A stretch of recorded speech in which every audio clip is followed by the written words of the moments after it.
O Festival Intercéltico del Oriente é un dos certames internacionais de maior relevancia no ámbito do folclore. Nesta edición, a representación galega incluía a participación da agrupación ourensá Rebulir.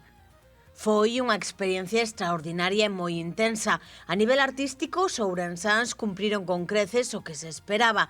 Incluso a propia organización lles daba os parabéns pola proposta, superando as expectativas que tiñan sobre eles. Foron moi aplaudidos tanto no desfile como nas noites Horizontes Celtas e noutras iniciativas nas que participaron. A tal Orient viaxaron 45 artistas entre músicos, pandereteiras, bailadores e representantes do Entroido.